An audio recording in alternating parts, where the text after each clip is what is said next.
Alright viewers, my detest mode tutorial in the JF-17. Today we're covering the use of dumb bombs, dumb rockets, and gun in the ground mode. So let's get started. We're going to aircraft mode first. And let's cover the use of the bombs. You can carry dumb bombs of the Mark 80 series. So that's the Mark 82 £500, Mark 83 £1,000, and Mark 84 £2,000. There are also some, I think you can carry Derwent dowels on the outboard wings, but they will work the same as this pretty much. So to start, we'll do CCRP first, or the auto mode. So let's go get our bomb program up. Select Mark 84 in auto mode. Nose tail fusing, breakaway altitude 4,000 feet. For these, it does actually matter because if you're too low, you can hit off your own shrapnel, so be careful of that. If you're carrying more than one bomb, we can set our quantity here, but of course we can't. You have options for 1, 2, or 4 bombs per drop. And then you can set the interval here, but of course we can't really have one bomb. So, we're not carrying a targeting pod today, so we'll be doing targeting using the HUD. To get to the HUD, you need to set the bottom screener sensor of interest, then press the same button again. And now we have our HUD as soy, as seen by the asterisk in the HUD right there. So we'll slew the HUD targeting diamond around like we would for any other sensor. We'll bomb one of these circles here, so let's go and place the cursor over the circle and depress about, yep, there, that was good. Yep, so now our cursor will be where the bomb will fall, hopefully, if we get it right. So let's go and take off soy. There we go, and we can see our targeting reflected by the radar page where that point is our new target. Okay, so I'll pause, and what we'll do is you have the bomb fall line here, and you have the started line here, same as the laser bomb. When we're about to drop, we'll hear a tone, we'll hold the bomb release button at that point, and the bomb should fall off. Of course, because these are dumb, we do need to be more accurate with our flying compared to the laser bombs, so I'll keep that in mind. Okay, aircraft's under my control. Let's pull up to about 20 degrees and fly to place the lines in line together, like this. See here that the bomb fall line's becoming more solid, so that's what we want to see. 10 seconds to drop.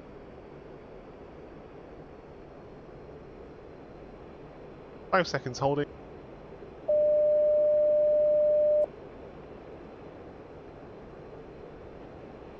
Okay, bomb came off. Let's go and pop.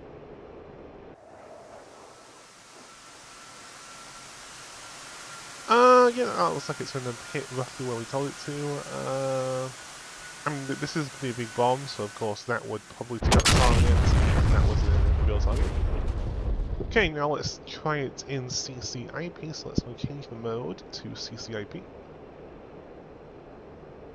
And you can also do dive toss, but that's not incredibly accurate. That's more for nuclear weapons, I believe. So I'm just not going to cover dive toss. I've never used it. So in this mode, our radar has become a range finding tool, like it does in auto mode at close range. So we'll go into a relatively steep dive, about 30 to 60 degrees, probably be good. You'll have a pipper that can cross there. When that crosses over the target, and that bomb fall line is solid, we'll drop. And roll over.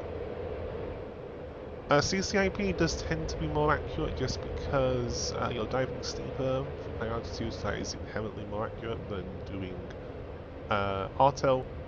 But of course the benefit of auto is you don't have to be in a steep dive, so that is arguably safer than doing it this way. But in a low threat environment this can be far more accurate.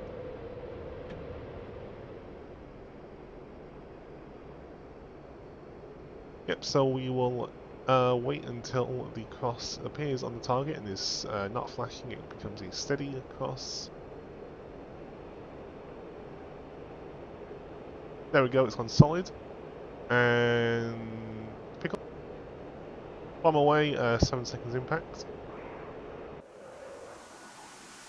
Yeah, okay, so you see that is a lot more accurate. We got pretty much bullseye there on the target.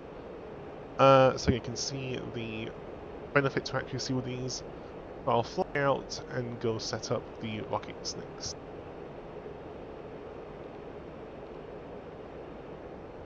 Well, pounds on. Okay, so let's go select new program, program 1. So we're carrying, I believe these are Hydro rocket pods. There's some kind of American rocket, I think. You can also carry the dumb version of the BRM-90 laser guided rockets, whatever those are. That will give you more rockets, but I think these... I don't know what the difference is actually. I don't really use rockets often, honestly. Apart from the BRMs, of course. So we'll set the weapon to armed. Breakaway to, let's go, 2,500. We will fire a quantity of 2 rockets per weapon release, with an interval of, let's go, 500 milliseconds. Okay, let's go roll in.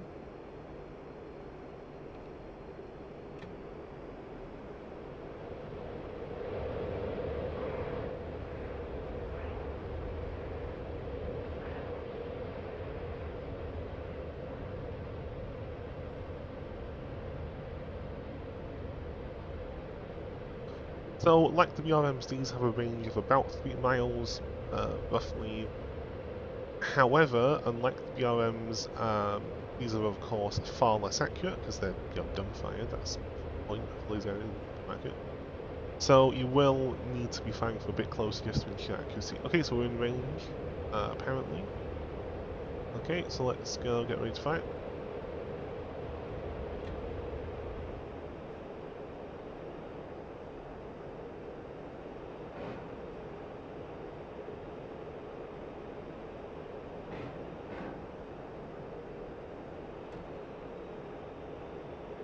See if those hit.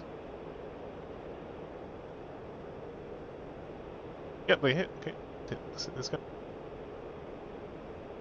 Okay, breakaway. Let's go breakaway.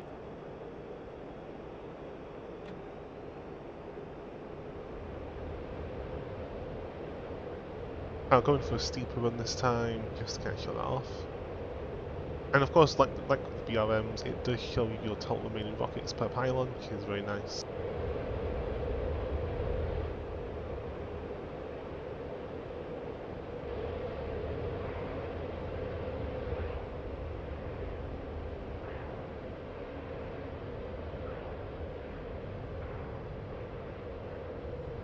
Okay, in range.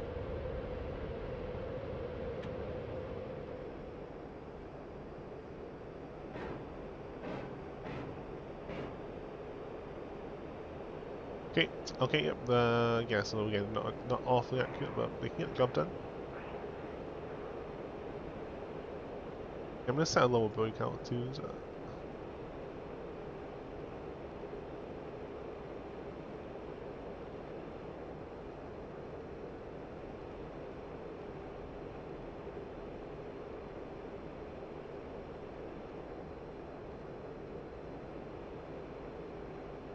Okay, let's roll back in.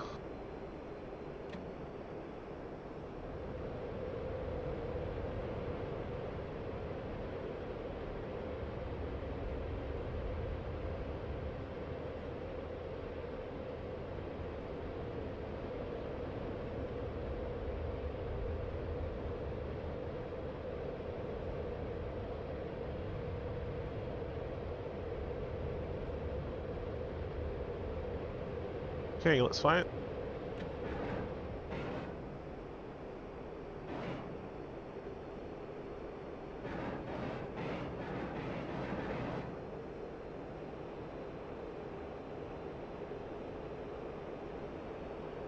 Okay, that target should be destroyed now. Let's go and count the gun.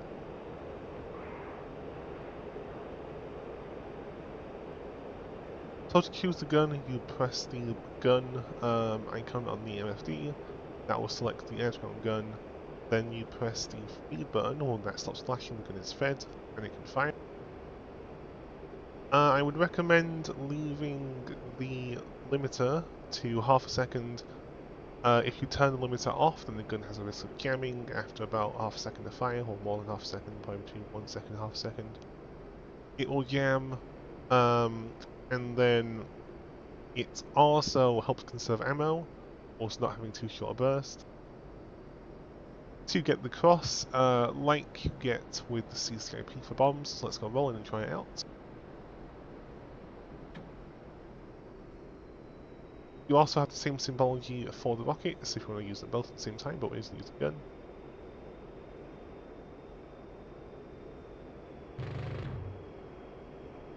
See where that hits. That was pretty close.